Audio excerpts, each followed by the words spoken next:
I'm Michelle, and we're going to talk about how I and you can use mindfulness, compassion, and connection to find your inner calm and a little more sanity in your parenting.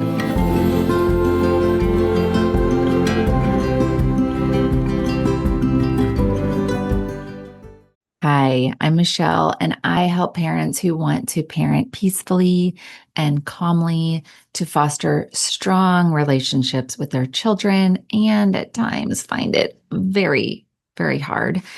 When my kids were small, I found myself so overwhelmed and burnt out. Not only did I struggle with responding peacefully or playfully, I got caught in an awful yelling pattern, followed by overwhelming shame because yelling was the last thing that I wanted to do. Now, let's talk about how I and you can use the science of mindfulness and self compassion to find your inner calm and a little more sanity in your parenting. Today's topic triggers. What are they and how can we catch them? The other day, I asked my son to set the table and I got no response. A few minutes, actually seconds later, I asked again. Zero acknowledgement that I had spoken. I start to feel the rage bubble up inside. Can you feel that familiar feeling when you're just like, it's just coming up? Being ignored is a trigger. Parents sometimes tell me that it feels hopeless, like I'm going to keep yelling no matter what. I totally hear this. I have definitely felt hopeless in the face of my own triggers and my inability to manage my reactions, but it's not hopeless. And we can learn how to map out and manage our triggers. In the course, Yelling to Connecting, we spend a lot of time, and parents really like this because it's proactive. It's a proactive step that we can take. It's very empowering to know not only what our triggers are, but how they impact us, both internally, like our physical bodily response, how we often react on the outside. Sometimes we're able to even figure out where those triggers come from. And that is very empowering because it gives us lots of awareness and gives us space between trigger and reaction. And that's what we're trying to build. We want that space to be as wide as possible, right? And right now it might be trigger, big reaction. And it can feel like it comes out of nowhere. And we don't even know what happened or how we got to be yelling, except that they did something we didn't like, right? That part's usually pretty easy to figure out. So first, I would like for you to think about your own triggers. Like I mentioned with my son, being ignored is one of my triggers. Think about a few of your triggers. Some other ones that parents have told me, being late. Ooh, that's a big one. Getting ready in the mornings and knowing like there's the clock ticking and there's the expectation of getting to work and there's the expectation of getting the kids to school or preschool on time. And there's this clock ticking, right? It's like almost like a ticking time bomb kind of feeling. So that can be a really normal trigger. Getting kids to bed on time, because that might be our only little sliver of like peace at the end of the day where we have like a little bit of time to ourselves before we have to go to bed. So we want them to get in bed on time. So think about what in the last week, even like what are some things that really got under your skin, or what are some things that you know that get under your skin that really trigger you and cause you to have a bigger reaction than maybe you'd like to, or maybe than what the situation seems to warrant. Now let's go a little deeper. As Daniel Siegel called his book, Parenting from the Inside Out, I love this idea because it's like what we're doing here. We're trying to think about what's happening with me that's causing me to show up and react in a way that I don't always love, right? So choose one of those triggers, and maybe you could choose your easiest one or your hardest one, whatever you think, and ask yourself a few questions. What fears might be getting stirred up for you in the moment? Like with the being on time, it's like I have to be to work.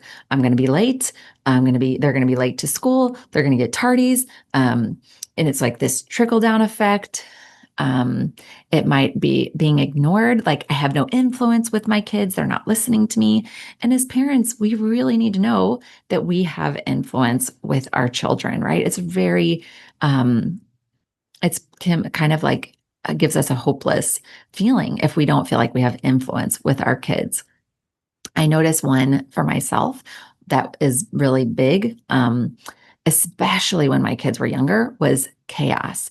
I noticed that what was most interesting was when my kids were like in a really good mood and they were kind of like loud and rowdy and rah, and it was like, it was almost be this like weird panic response. And I couldn't join in. It didn't feel fun. It felt chaotic. It felt out of control. And that was one that I did a lot of work on. And I noticed, oh, when I was growing up, I had some traumatic experiences and they felt chaotic and I felt out of control. And what I realized is some part of me felt like I was back there again. Some part of me felt like I was out of control, which in general, that's a scary feeling, but it's a scary feeling as a parent because I literally have to be the one, I'm the parent. I have to be in like taking care of everyone, right? So it's a really scary, unsettling feeling to feel out of control. And it's really helpful to understand, right? Sometimes it can be difficult to kind of like find the origin of a trigger. It's okay if we can't find the origin. We can still learn a lot about our triggers, even if we never know a specific origin. Um, and parents, it was always really rewarding in the group when parents would share similar connections that they were making for themselves, that they would kind of be like, oh my goodness, this happens with my kids. And yeah, like when I was growing up, this would happen. And that makes so much sense. And you could see this like relief because when we don't know, we often blame ourselves. We feel like there's something wrong with us or we're broken because we aren't showing up the way that we want to. So not only is it helpful to map them out because we can start like expanding our window of tolerance and having something different happen, but also it can be a relief from the guilt or shame that we feel about what's happening.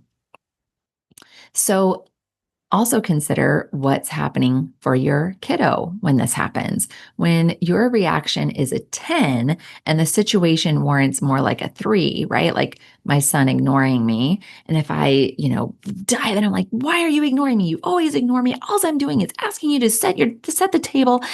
Whoa. He's like just sitting there reading a book. He might feel like, why am I all of a sudden getting yelled at out of nowhere? This feels really unfair. For little kids, it might even feel scary, like, oh my goodness, mommy's really not okay. Or it might be confusing to them and to us. So without knowing what's happening, they might, of course, then react to us, right? They might like, what? But why are you yelling at me? Or leave me alone? Uh, or they might shut down, or they might start crying, and then we might react to that, right? Like it's not okay for you to talk to me that way, or don't walk away from me when I'm talking to you like that. And then it's like, whoa, the situation spiraled really fast. So again, it's very empowering to notice this because we can pause and we can be curious about, whoa, what's happening here? And like I said, we can be proactive so that we can hopefully avoid it spiraling so quickly the next time. In summary, learning about our triggers is empowering. The more we understand our reactions, the more that we have the power to make the changes that we want to make in those kinds of situations.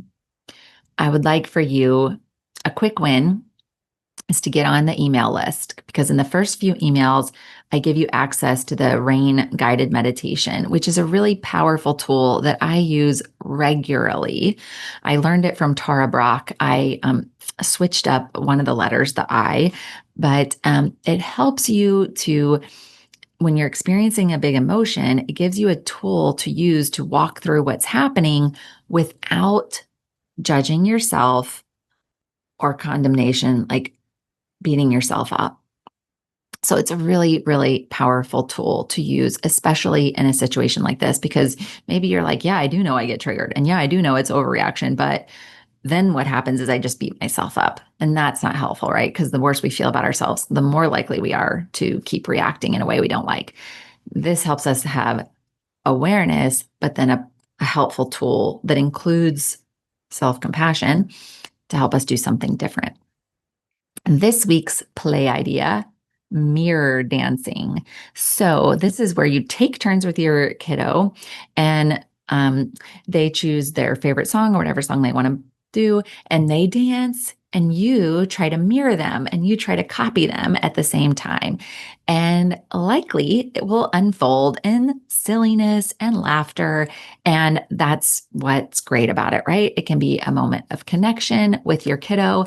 And I like it too because it's short, it could be one or two songs. It doesn't have to go on when we feel overwhelmed. It can be like a quick break in our day, something small we can do that would likely bring connection and silliness and fun and laughter with your kiddo. I would love to hear how it goes. Maybe you can take a picture of you and your kiddo doing your silly mirror dancing, or you can share with me some other ideas that you have, and I can share them with the community because the more play ideas we have, the more creativity that will unfold inside of us. There's not any right or wrong way, right, to connect with our kids in playful ways. Before you go today, I have the free gift for you, the guided audio pause and regroup, aka the rage break. And this is one way to get on the email list that I was talking about earlier. So there should be a link in the show notes. If there's not, you can just go to compassionateheartmindfullife.com. I'm sorry for the long words that are, of course, difficult to spell. Anyways, in the rage break, I walk you through ways of moving your body and offloading that stress and those intense fight or flight response that's happening in a way that's healthy and not harmful to anyone. And I also walk you through shifting your thoughts and finally regrouping and being able to rejoin your kids so you are able to show up the way that you want in parenting in general and in any difficult parenting moment. And I'd love to hear how it goes. I'd love you to share with me if it went well or not so well. I think it's about 7 minutes long. I probably need to try to do it again and trim it down, right? Because I know that you can't just go off forever, take a break forever. You have a limited amount of time, especially if you have little ones and their little fingers are under the door. But I'd love to hear how it goes for you. Please send me a note. A reminder, this content is intended for educational purposes only and should not be used as a replacement for private psychotherapy services. Compassionate Heart Mindful Life does not provide psychotherapy services in any capacity. I am a therapist, but I'm not your therapist, and this is not therapy and should not be a substitute for mental health treatment. If you need mental health treatment, please find a qualified professional in your area. Thanks again for listening. The light in me sees the light in you. Be well.